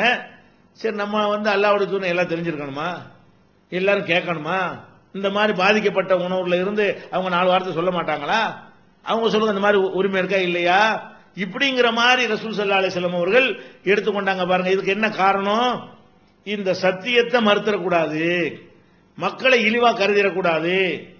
நபிகள் நாயகம் ஸல்லல்லாஹு அலைஹி வஸல்லம் அவங்க ஒரு ஆள்கிட்ட கடன் வாங்கியிருக்கிறாங்க. கடன் வாங்கினவர் வந்து கேட்க வர்றாரு. கேட்க வந்தா எப்படி கேட்கிறாரு, கடுமையான முறையில கேட்கிறாரு. என்ன கடுமை என்றெல்லாம் ஹதீஸ் சொல்லப்படல. ஆனா கடுமையான முறையில கேட்கும் பொழுது சஹாபாக்கள் கோபம் வந்து அவர் அடிக்க போற அளவுக்கு அவருடைய அந்த கேட்கிற விதம் கடுமையாக இருக்கிறது. அப்ப நபிகள் நாயகம் ஸல்லல்லாஹு அலைஹி வஸல்லம் சொல்றாங்க, தௌஹ் விடுங்க, இன்னலி சாஹிபில் ஹக் மகாலன், கடன் கொடுத்தவருக்கு இது மாதிரியாக பேசுகிற உரிமை இருக்கிறது. ஒருத்தர் கடன் கொடுத்தாரையானால் அந்த கடன் கொடுத்தவர் என்ன செய்யலாம், இந்த மாதிரி பேசலாம், அவருக்கு உரிமை இருக்கிறது. எவ்வளவு உயர்ந்த இடம் பாத்தீங்களா, அல்லாஹ்வுடைய தூதர், ஜனாதிபதி, சக்கரவர்த்தி, அவங்கள சுத்தி பெரிய படையே வச்சிருக்கிறாங்க, உயிரை கொடுக்கக்கூடிய படையை வைத்திருக்கிறாங்க. அதுக்கும் மரியாதை கொடுக்காம, தூதருக்கு மரியாதை கொடுக்காம, மன்னருக்கு மரியாதை கொடுக்காம அற்பமான ஒரு கடனை கொடுத்ததுக்காக வேண்டி வந்து கொடுக்குறியா இல்லையா, என்ன வார்த்தை சொன்னார்னு வரல, ஆனா கடுமையா கேட்டார்னு வருது. அப்ப இது போன்ற ஒரு வாசகத்தை பயன்படுத்தி அவர் கடனை கேட்கும் பொழுது நபிகள் நாயகம் ஸல்லல்லாஹு அலைஹி வஸல்லம் வந்து இதெல்லாம் நினைச்சு பார்த்து கர்வப்பட்டாங்களா, நான் யாரு, என்கிட்ட கடன் கேட்கிறியா, நான் யார் தெரியுமா உனக்கு, நினைச்சா உன்னை எப்படி உள்ள போட்டுருவேன் தெரியுமா, இந்த மாதிரிலாம் சொன்னாங்களா. அப்ப என்ன செய்யறாங்க, அதுல உள்ள உண்மையை பாக்குறாங்க. அதாவது அவர் கொடுத்தவர், நான் வாங்கினவர், நான் தூதருங்கிற ஒரு அந்தஸ்து எனக்கு இருக்கலாம், நான் சக்கரவர்த்திங்கிற ஒரு மன்னருங்கிற ஒரு அந்தஸ்து எனக்கு இருக்கலாம், எனக்கு இவ்வளவு பெரிய தொண்டர்கள் தோழர்கள் எல்லாம் எனக்கு உறுதுணையாக இருக்கலாம், அது ஒரு வகை. அதே நேரத்தில் இதுல உள்ள உண்மை என்ன, நான் கடன் வாங்கியவன், இவர் கடன் கொடுத்தவர். அப்ப கடன் கொடுத்தவருக்கு சில உரிமை இருக்குமே, ஆனால் அது என் விஷயத்திலும் அவருக்கு இருக்கிறது. அந்த வகையில் அவர் வசதி, நான் கீழே தான் அர்த்தம், அவர் கொடுத்தவராகிவிட நான் வாங்கினவராகி விடுகிறேன் என்று சொல்லி அவர் விட்டுருங்க. இன்னலி சாஹிபில் ஹக் மகாலன், கடன் கொடுத்தவருக்கு இது போன்ற சில சொற்களை சொல்லுகிற உரிமை இருக்கிறது, மார்க்கத்தில் இருக்கிறது. இதாங்க ஈகோ ஒழிக்கிறது. ஈகோ எது ஒழிக்கும், அதாவது நம்ம நம்ம நம்ம உசந்த ஆள் தான், நமக்கு திறமை இருக்குதான், நம்மள்ட்ட பணம் இருக்குதுதான், நமக்கு வந்து ஒரு செல்வாக்கு இருக்குதுதான், ஆனாலும் அந்த மேட்டில் என் பக்கம் தப்பு இருந்தா அப்படி சரணடைஞ்சிருந்தேன், குறிப்பிட்ட விஷயத்தில் என்னிடத்தில் பிழை இருந்தால் அது அப்படி என்ன செய்யணும், ஒத்துக்கொள்ள வேண்டும். அதுல எனக்கு சிறப்பு இருக்கிறதுனால அனைத்திலும் நான் தான் சிறந்தவன் என்று நினைத்து விடக் கூடாது. இந்த தன்மை வர வேண்டும் என்பதற்கு தான் நபிகள் நாயகம் ஸல்லல்லாஹு அலைஹி வஸல்லம் அவங்களுடைய இந்த தன்மை உதாரணமாக இருக்கிறது. எந்த அளவுக்கு என்றால், நபிகள் நாயகம் ஸல்லல்லாஹு அலைஹி வஸல்லம் அவங்க மக்கள்கிட்ட எந்த மாதிரி இருந்தார்கள் என்பதை சொல்லும் பொழுது, ஒரு அரபு நாட்டில் மதீனாவில் இருக்கக்கூடிய ஒரு அடிமையாக இருக்கக்கூடிய ஒரு கிழவி வந்து ரசூலுல்லாவோட கையை பிடிச்சி, ரசூலுல்லாவே எனக்கு ஒரு வேலை இருக்கு, எனக்கு ஹெல்ப் பண்ண வாங்கன்னு கையை பிடிச்சி கூப்பிட்டா கூடவே போய் அந்த வேலையை முடிச்சு கொடுத்துட்டு வருவாங்க. என் கையை நீ முடிக்கிறதா, நீ இழுத்து எழுப்புக்கு நான் வர்றதா என்று அவங்க கேட்டது இல்லை என்று சொல்லும் அளவுக்கு, ஏதோ புகாரில் வரக்கூடிய ஆதாரபூர்வமான ஹதீசுகள் என்று சொல்லும் அளவுக்கு நபிகள் நாயகம் ஸல்லல்லாஹு அலைஹி வஸல்லம் அவங்களுடைய அந்த எளிமை, அதாவது உயர்வாகவும் இருந்தார்கள், உயர்வாகவும் மக்கள் கருதினார்கள், தன்னுடைய மார்க்க கட்டளைகளுக்கு மக்கள் கட்டுப்பட வேண்டும் என்றெல்லாம் அவர்கள் வலியுறுத்தினார்கள். அதே நேரத்தில் வந்து இதனால வந்து அனைத்திலையும் நான் தான் சிறந்தவன், அனைத்திலும் என்னை யாரும் எதிர்க்கக்கூடாது, எந்த ஒரு பிழையும் யாரும் எனக்கு சுட்டி காட்டக்கூடாது என்கிற மாதிரி அவர்கள் நடந்திருக்கிறார்களா? நடந்தது இல்லை. அப்ப இந்த ஒரு அடிப்படையான விஷயங்களை நாம விளங்கி கொண்டோம் வைங்க, ஈகோ மேட்டர் வராது. ஒரு குடும்பத்தை எடுத்துக்கிறங்க, கணவன் மனைவி பிரச்சனை வருதுல, இப்ப ஆம்பளை என்ன நினைக்கிறான், ஆம்புலைங்கிறதுனால நான் வசந்தவன் நினைக்கிறான். கல்யாணத்தில் என்ன மேட்டர் வருது, நான் ஆம்புல, எனக்கு உடல் வலிமை இருக்கிறது ஒண்ணு, ரெண்டாவது வந்து பொருளாதாரத்தை வந்து அவங்களோட நான் தான் திரட்டக்கூடியவனா இருக்கிறேன், அது போக அவங்கள பாதுகாக்கக்கூடியவனாக நான் தான் இருக்கிறேன். அப்ப அந்த மாதிரிலாம் இருக்கிறதுனால நான் வந்து எனக்குன்னு ஒரு சிறப்பு எல்லாம் தந்திருக்கிறான்னு சொன்னா அது தப்பு கிடையாது, அவன் நினைக்கலாம். அப்படி நினைக்கிறதுக்கு என்ன இருக்கு, மார்க்கத்தில் அனுமதி இருக்கு, நினைச்சுக்க. அதே நேரத்தில் உன் மனைவியா இருக்கக்கூடியவள் வந்து நீ செய்யற தப்பு உனக்கு சுட்டி காட்டும் பொழுது நீ என்ன செய்யணும், இது தப்பு தானே, இது சரிதானே, நீ சொல்ற கரெக்ட் தானே அப்படின்னு வழங்கணுமா இல்லையா? நான் புருஷனை பொண்டாட்டி என்ன எது பேவியா, நீ என்ன எது கேள்வி கேட்கிறீ, இதான மேட்டர் வருது. இவர் வந்து கணவர் என்கிற அந்த ஆணாக இருக்கிற ஒரு காரணத்தினால என்ன வேண்டாலும் செய்வதற்கு அனுமதி இருக்குன்னா எப்படி, ஆண் என்கிற ஒரு சிறப்பு உனக்கு இருக்கிறது உண்மை. அதே மாதிரி வந்து பொருளாதாரத்தில் வந்து பெண்களை விட நீ தான் ஓடி ஆடி திரட்ட முடியும், அதுக்கு அது வந்து உடல் ரீதியாக உனக்கு தான் அந்த வலிமை இருக்கு, அது உண்மை. இந்த உண்மையில் நீ சந்தோஷப்பட்டுக்க. அதுக்காக வேண்டி பெண் என்பவளுக்கு ஒரு சிறப்புமே இல்லையா, அவளை மாதிரி உனக்கு பிள்ளைய வளர்க்க முடியுமா, நீ பெத்த பிள்ளைய உனக்கு தூங்க வைக்க உனக்கு தெரியுமா, நீ பெத்த பிள்ளை மலைஜலம் கழிச்சு அதை எப்படி செய்ய தெரியுமா, இது வயிற்ற வலிச்சு அழுதா அந்த அழுகை உனக்கு அமர்த்த தெரியுமா, சோறு ஊட்டி விட தெரியுமா, உனக்கு பால் கொடுக்கறத விட்டு உனக்கு சோறு ஊட்டி விட தெரியுமா, அந்த குழந்தைகளுடைய சேட்டையெல்லாம் உன்னை சகித்துக் கொள்ள முடியுமா?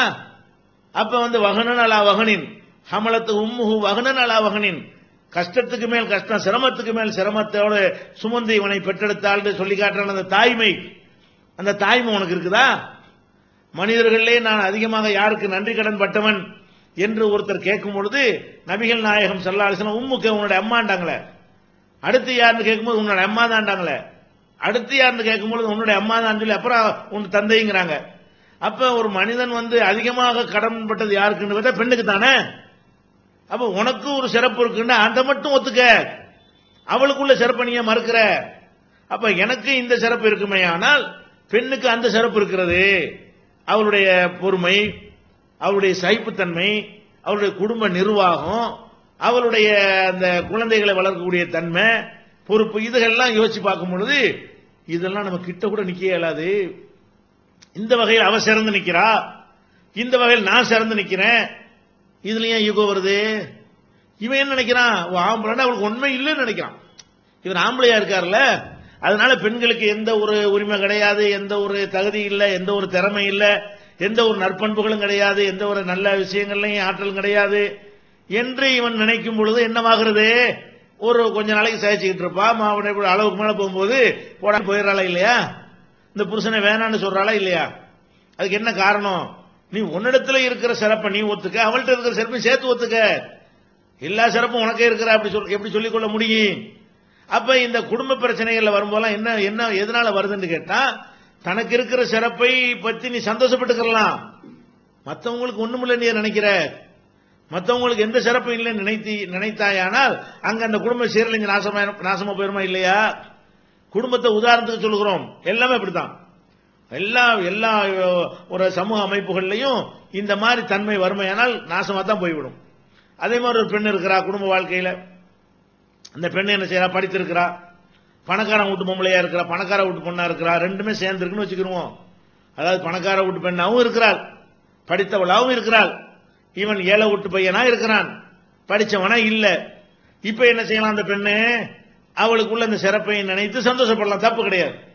நம்மகிட்ட எல்லாம் வசதி தந்திருக்கிறான், நம்ம நன்றி செலுத்துவோம், இதை கொண்டு என்ன நல்ல காரியம் செய்யணுமோ செய்வோம், கணவரை விட நம்ம அல்ல அந்த வகையில் ஒரு சிறந்த நிலையில் வச்சிருக்கிறான் என்று நினைத்தால் அது தப்பு கிடையாது. அதே மாதிரி நம்மளுக்கு நல்ல நம்ம படிச்சிருக்கிறோம், டிகிரி வாங்கிட்டோம், அந்த வசதி அவருக்கு இல்ல, நம்ம நிறைய படிக்கிறதுக்கு இறைவன் வாய்ப்பை தந்திருக்கிறான்னா அப்படி நினைக்கிறது தப்பு கிடையாது.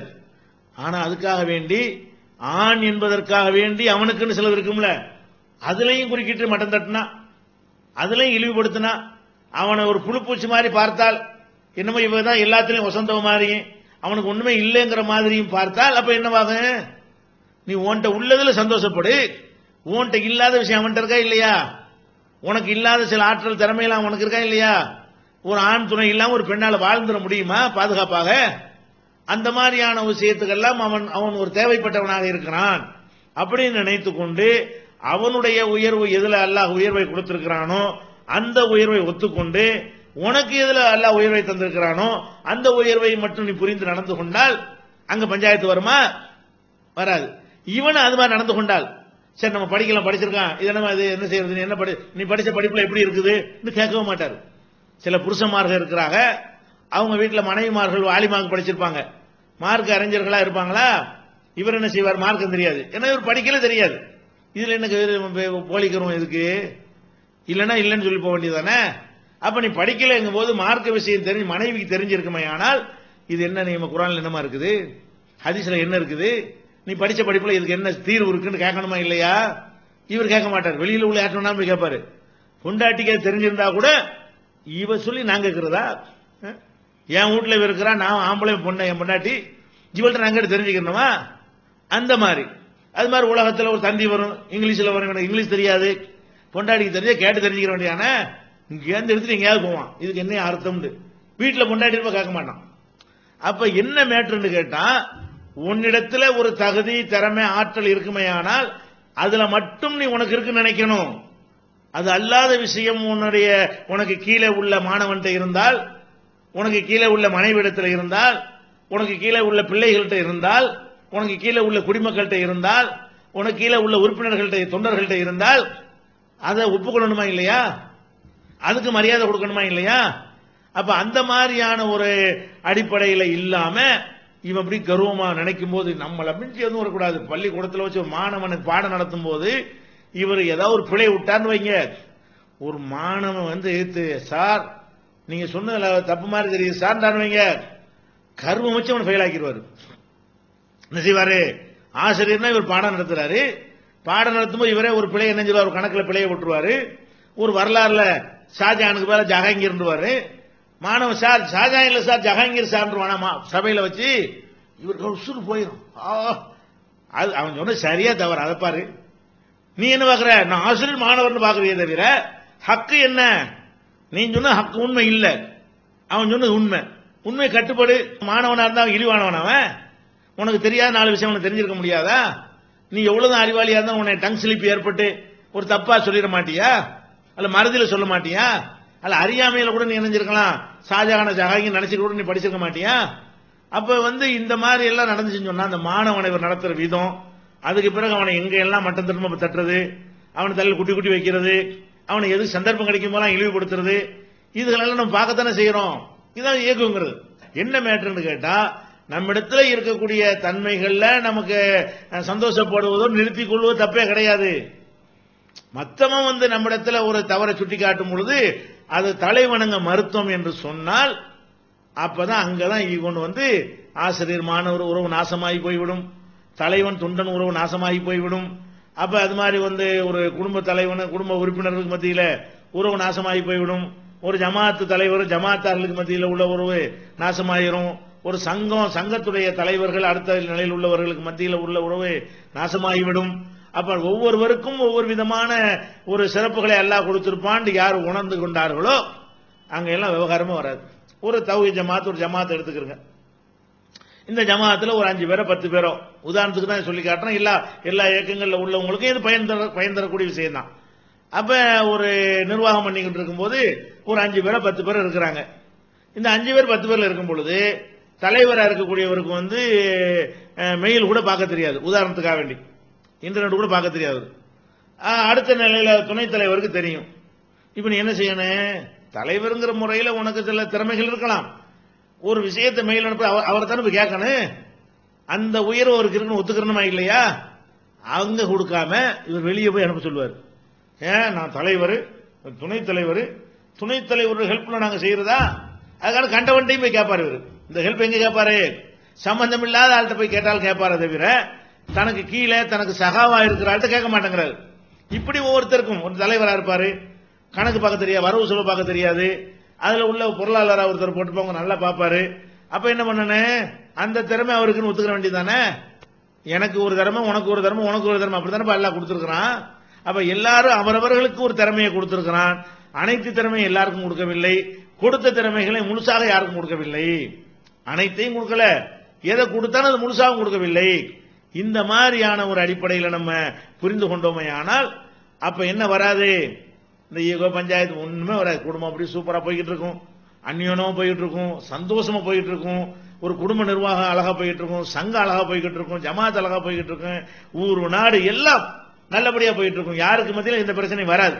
அப்ப இந்த ஒரு அடிப்படையை விளக்குறதுக்கு தான் அந்த ஹதீஸ்ல ரத்தின சுருக்கமா அந்த ஈகோ எல்லாத்துக்கும் மரணாடி கொடுக்கிற மாதிரி யாருடைய உள்ளத்திலே கர்வம் இருக்கிறதோ, ஒரு கடுகளவு இருக்கிறதோ, லா எதுகுல் ஜன்னா மன்கான ஃபீ கல்பிஹி மிஸ்காலு ஹப்பத்தி ஹர்தலின் மின் கிபரின், பெருமையில் கடுகளவு யாருடைய உள்ளத்தில் இருக்கிறதோ அவன் வந்து சொர்க்கத்தில் நுழையவே மாட்டான் என்று நபிகள் நாயகம் ஸல்லல்லாஹு அலைஹி வஸல்லம் சொன்னதும், அதற்கு வந்து தோழர்கள் கேள்வி கேட்டதும், அதுக்கு விடை சொன்னதையும் சிந்தித்து பார்த்தீர்களே ஆனால் இது ஒன்னும் அழகான, உலகத்தில் யாரும் சொல்லாத அற்புதமான அழகான தீர்வாக அவங்க சொல்லி தந்திருக்கிறாங்க. இந்த ஒரு, அதாவது சில பேருக்கு தீர்வு தெரியாம தான் குழம்பிட்டு இருக்கிறான். ஈகோ கூடாதுமா, என்னடா ஈகோ அவனுக்கு விளக்க தெரியாது, கூடாதுன்னா இப்ப இருக்கத்தானே செய்யுது, அது விளக்க தெரியாது. அப்ப இது இறைவனுடைய மார்க்கமா இருக்கிறனால அல்லாஹ்வுடைய தூதர் அவர்கள் அப்படி ஒத்தவர்கள் எல்லாத்தையும் விளக்கிடுவாங்க, அதுக்கு தகுந்த மாதிரி வாழ்ந்து காட்டியிருப்பாங்களா, அதை வைத்துக் கொண்டு நம்ம என்ன செய்ய வேணும், முன்மாதிரியாக கொண்டு நம்முடைய வாழ்க்கை முறை அமைத்துக் கொண்டோமே ஆனால் இந்த பிரச்சனை வராது. இது இல்லாம யாருக்கு இது வந்துருச்சோ, அதாவது நான் ஒரு விஷயத்துல நான் பணக்காரன் வச்சுக்கிறோமே, இந்த பணக்காரன்கிற ஒரு விஷயத்தை எந்த இடத்துல இழந்துடக்கூடாது அப்படின்னு நினைக்கும் பொழுது இவனுடைய நிலைமையெல்லாம் என்னவா இருக்கு தெரியுமா, எப்ப பார்த்தாலும் அடுத்தவனோட கம்பேர் பண்ணிக்கிட்டே இருப்பான். பணக்காரன் இருக்கான்னு வைங்களேன், இவன் வீட்டு கல்யாணத்தை பண்ணிருப்பான், எப்படி பண்ணிருப்பான், ஒரு 10 லட்ச ரூபாய் செலவு பண்ணிருப்பான், பணக்காரர்ல காட்டிருக்கணும்ல, அதோட தொலைஞ்சிட மாட்டான். அப்புறம் என்ன செய்வான் தெரியுமா, எவனாச்சும் 11 லட்ச ரூபாய்க்கு பண்றானா, 12 லட்ச ரூபாய்க்கு பண்றானா, எவனாச்சும் இது மிஞ்சிரானா, இதே வேலையை மண்டியில் வச்சுக்கிட்டே இருப்பான். கிறுக்கு தான் பிடிக்கும். அட நீ கல்யாணம் பண்ண அல்ல காசு தந்தான, மார்க்கத்தில் அது கூடாது விஷயம், ஆடம்பரம் கூடாது. சரி பண்றியா, கல்யாணம் பண்றியா, இந்த ஈகோ மேட்டருக்காக சொல்றேன், ஒரு முஸ்லீம் எல்லாரும் எடுத்துக்கிறோமே, நீ கல்யாணம் பண்றியா, உன்ட காசு இருக்கா பண்ண, அதோட தொலைஞ்சிட்டு போ. அப்புறமே என்ன செய்வான், அந்த ஈகோ உள்ளமே, நான் ஒரு கல்யாணத்தை பண்ணிட்டேன், நான் தான் ஊர்ல பெரிய பணக்காரன், என்னுடைய பணத்தை எவன் மிஞ்ச கூடாது, நான் 10 லட்ச ரூபாய் பண்ணா அடுத்தவங்க 8 லட்சம் தான் பண்ணணும், 7 தான் பண்ணணும், 9 லட்சமாவது பண்ணி தொலைகிட்டேன், 12 லட்சம் பண்ண விட மாட்டேன், பண்ணுனா எனக்கு தாங்காதுன்னு சொன்னா அவன் இவன் எப்படி ஆயிடுவான், அடுத்தவனோட கம்பேர் பண்ணுவது, அவன் என்ன செய்யறான், இவன் என்ன செய்யறான், அவன் எவ்வளவு சொல்ல பண்ணான், இவன் எவ்வளவு சொல்ல பண்ணான், அவன் பந்தல் எவ்வளவு போட்டான், மண்டபம் எங்க பிடிச்சான், அதுக்கு எங்க புக் பண்ணான், இதே வேலையாத அலைவானுவோம். இந்த ஈகோ வந்தவன் வந்து நிம்மதியா இருப்பானா, அவன் சந்தோஷமா இருக்கணுமா இல்லையாங்க. இந்த ஈகோனால அவனுக்கு என்ன கிடைக்குது, இந்த ஈகோ வர்றதுனால அவன் கர்வம் வர்றதுனால என்ன நடக்கும் என்று கேட்டால், இப்படி தன்னுடைய தரம் இறங்கிடக்கூடாது, அடுத்தவனுக்கு முன்னிலையில் என்னுடைய மரியாதை போய்விடக்கூடாது. ஒரு அறிவாளின்னு வச்சுக்கிறோமே, அறிவாளின்னு பேர் எடுத்துட்டாருன்னு சொன்னா அதுக்கு என்ன அர்த்தம் விளங்கி எடுக்கணுமா இல்லையா. அட அறிவாளிப்பா என்ன அர்த்தம், அவனோட நான் கொஞ்சம் கூட தெரிஞ்சிருக்கேன் அவ்வளவுதான், எல்லாம் தெரிஞ்சனா இல்ல, என்னை விட வேற ஒருத்தன் தெரிஞ்சிருப்பான், என்னை விட வேற ஒருத்தன் தெரிஞ்சிருப்பான், என்ன செய்யும் தெரிஞ்சிருப்பான். இன்னும் சொல்ல போனா இப்ப நபிகள் நாயகம் ஸல்லல்லாஹு அலைஹி வஸல்லம் இதுல கூட பாருங்க ஒரு அழகான முன்னுதாரணம் இருக்கிறது. அவங்கள்ட்ட வந்து ஒரு யூதர் வர்றாரு, யூதர் வந்து அல்லாஹ்வுடைய நபிகள் நாயகம் முஹம்மது ஸல்லல்லாஹு அலைஹி வஸல்லம் அவர்களே, நீங்க வந்து இன்னக்கும் துஷ்ரிகூன உதுனத்திதுன, நீங்களும் அல்லாஹ்வுக்கு இணை கற்பிக்கிறீங்க. இஸ்லாமிய மார்க்கத்தில் அல்லாஹ்வுக்கு இணை கற்பிக்க கூடாதுன்னு எங்களுக்கு சொல்லி தர்றீங்க. ஆனா உங்க மார்க்கத்தை பார்த்தோம்னு சொன்னா நீங்களும் அல்லாஹ்வுக்கு இணை கற்பிக்கிறீங்க. ரசூலுல்லாஹ் ஆச்சரியமாக, நாங்க இணை கற்பிக்கிறோமா? என்ன இணை கற்பிக்கிறோம் அப்படின்ன உடனே அப்ப அவங்க அந்த யூதர் சொல்றாரு, உங்களுடைய தோழர்கள் உங்களை நோக்கி பேசும் பொழுது மாஷா அல்லாஹு வசித்த என்று சொல்லுகிறார்கள். அல்லாஹ் நாடியபடியும் முகமது நபி அவர்களே நீங்கள் நாடியபடியும் நடந்து விட்டது அப்படின்னு சொல்றாங்க உங்க தோழர்கள். இது ஷிர்கா இல்லையா? அல்லாஹ் நாடியபடி நடக்கும் தானே நீங்க சொல்லி கொடுத்துருக்கணும். உங்க தோழர்கள் உங்களை நோக்கி எப்படி பேசுறாங்க?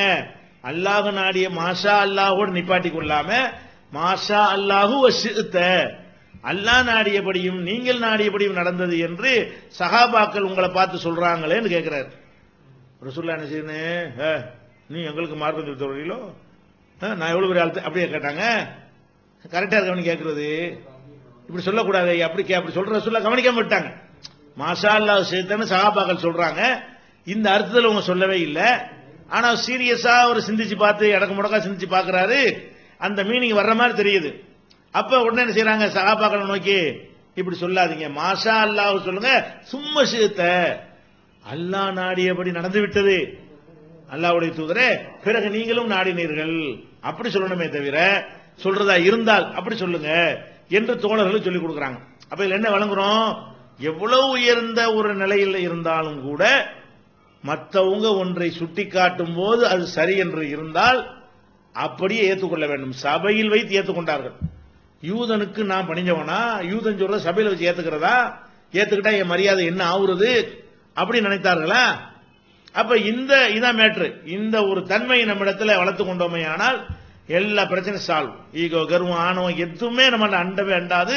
அது போக இது அல்லாஹ்வுக்கு ரொம்ப கோபம் தரக்கூடிய, ரொம்ப வெறுப்பு தரக்கூடிய, நரகத்தில் தள்ளக்கூடிய, நரகத்தில் சொர்க்கத்தில் நுழைய மாட்டான் என்று சொல்லக்கூடிய ஒரு மாபாதகம் என்கிற மறுமை நம்பிக்கையும் மூன்றாவதாக இதோடு சேர்ந்து கொள்ளுமையானால் நமக்கு என்ன வராது? ஈகோ வராது. ஈகோ வரலை என்று சொன்னால் நம்முடைய நிம்மதி குலைஞ்சு போகாது. அடுத்தவனை கம்பேர் பண்ண மாட்டோம், அடுத்தவனை தோண்டி துருவிக்கிட்டு இருக்க மாட்டோம், அடுத்தவனை மட்டம் தட்டிக்கிட்டு இருக்க மாட்டோம். என்ன மட்டம் தட்டினது ஒசன முடியும்? என்ன நம்மளை ஒசந்தவன் ஆக்கியாச்சுல. ஒரு சபையில் வச்சுக்கிட்டு அடுத்தவனுக்கு ஒண்ணு தெரியும் காட்டணும். அப்பதான் வசதி வரும். 4 பேர் கிறுக்கன்னு ஆக்கணும், 4 பேர் முட்டாள்னு காட்டணும். இப்படி எல்லாம் அவனை தூண்டிக்கிட்டே இருக்கும். இதையே வேலையை அணிஞ்சிட்டுவான். அடுத்த என்னை விட இவன் வசந்தரக்கூடாது, எந்த சபையிலையும் நான் ஒருத்தனை மட்டம் தட்டிக்கிட்டே இருப்பேன் அப்படிங்கிற மாதிரியான ஒரு எண்ணத்துக்கு உள்ளாகி கடைசியில முடிவு என்னன்னு கேட்டா மெண்டலா போயிருவாங்க. மன அழுத்தங்கிறான இந்த ஈகோ தான் மன அழுத்தத்துக்கு பிரதானமான காரணம். தன்னை பத்தி அபரிமிதமாக நினைத்ததான் ஈகோ வந்துதான் மனநோய்க்கு மனிதன் என்ன செய்யறான்? ஆளாய் கொண்டிருக்கிறான். ஆக சுருங்க சொல்வதாக இருந்தால் நம்ம சில முக்கியமான 4 விஷயங்களை நீங்கள் கவனத்தில் கொள்ள வேண்டும். ஒன்னு, இது படைச்ச இறைவனுக்கு அறவே பிடிக்காது. இப்லீஸ் அதனால தூக்கி எறியப்பட்டான். அல்லாஹ்வை எதிர்த்து கேள்வி கேட்கிறதுங்கிறது அவன் சொன்ன விஷயங்கள் கரெக்டா இருந்தாலும் சொன்ன யாருன்னு பார்க்க மாட்டேன்ட்டான். இந்த கிபுரு பெருமை அடிக்கிறவனை அல்லாஹ் நேசிக்க மாட்டான்னு என்ன செய்யணும்? இதை நீங்க விளங்கிக் கொள்ள வேண்டும். இப்படி நடந்து கொண்டால் அதனுடைய பரிசு நரகத்தில் கொண்டே சேர்த்துரும். 2வது விளங்கிக் கொள்ள வேண்டும். 3வதாக நமக்கு அல்லாஹ் என்னதான் கொடுத்திருந்தாலும் அந்த ஒரு விஷயத்தை அல்லாஹ் நமக்கு தந்திருக்கிறானே தவிர மற்றவங்களுக்கெல்லாம் ஒண்ணும் இல்லாம கோழி முட்டை ஆக்கிரல, மற்றவங்களுக்கெல்லாம் 0ல இருக்கல. எனக்கு இதுல 10 மார்க் இருந்தா வேற ஒருத்தன் இதுல 90 மார்க் எனக்கு இருக்குமே, ஆனால் வேற ஒருத்தன் வேற விஷயங்கள்ல 90 மார்க் எடுத்திருப்பான், எனக்கு 10 மார்க் தான் இருக்கும். அப்ப எல்லா விஷயங்களும் எனக்கு இல்லைங்கும் போது நான் எப்படி திமிரு பண்றது? நான் எப்படி பெருமை அடிக்கிறது? நான் தான் ஒசத்தி, மற்றவன் மட்டும் நான் எப்படி நினைக்கிறது? வரவே வராது. அப்ப இந்த ஒரு 3வது விஷயமாக இதை நீங்கள் கவனத்தில் கொள்ள வேண்டும். 4வது விஷயமாக எந்த ஒரு விஷயத்தை அல்லாஹ் எனக்கு தந்திருக்கிறானோ அதை கூட 100 தரலையே, பிழைய வராம செய்யலையே. மறதியை கொடுத்திருக்கிறான், அது மாதிரி அறியாமையை கொடுத்திருக்கிறான், கவனக்குறைவை தந்திருக்கிறான், நாக்கு தவறி மிஸ்டேக் செய்வதை தந்திருக்கிறான். இப்படி பலவிதமான குறைபாடுகளோடு தானே எனக்கு ஒரு அறிவை ஆற்றல் அல்ல தர்றான். பலவிதமான குறைபாடுகளோடு தானே ஏதாவது ஒரு சிறப்பு அல்ல தர்றான். அப்ப நமக்கு தரப்பட்டது முழுசு இல்ல. ஒரு விஷயமோ 2 விஷயமோ தரப்பட்டிருக்கிறது, நிறைய தரப்படல. தந்த அந்த 2 விஷயங்களும் முழுமையா தரப்படல, ஒரு அளவுக்கு தரப்பட்டிருக்கிறது, கொஞ்சம் கூடுதலா தரப்பட்டிருக்கிறது. அதனால மற்றவர்கள் நம்ம இடத்துல பிழை காண முடியும், தவறு காண முடியும், அவர்கள் சுட்டிக்காட்டு நியாயமா இருக்க முடியும். அது நியாயமா இருந்தா நான் கட்டுப்படுவேன், ஹக்க மறுக்க மாட்டேன். பத்தருல் ஹக்கு வகம் துன்னாஸ், சத்தியத்தை மறுத்து மக்களை இழிவுபடுத்தும் செயலை நான் செய்ய மாட்டேன் என்று ஒருவன் இந்த நாலாவது விஷயத்தை வழங்கி கொண்டானேயானால் அதான் ஈகோவுக்கான மருந்து. இந்த மருந்தை நம்ம சரியான முறையில் பயன்படுத்தி இந்த கர்வம் இல்லாத, அகந்தை இல்லாத, அல்லாஹ்வுக்கு பிடிக்காத இந்த கெட்ட தன்மையிலிருந்து விடுபட்டவர்களாக நம்ம வாழணும். அது மாதிரியான ஒரு நிலைமை அல்லாஹ் ரப்பல் ஆலமீன் நம் அனைவருக்கும் ஆக்கி அருள் புரிவானாக. வாஹிர் தாவானா அல்ஹம்துலில்லாஹி ரப்பில் ஆலமீன். அஸ்ஸலாமு அலைக்கும். அல்லாஹ்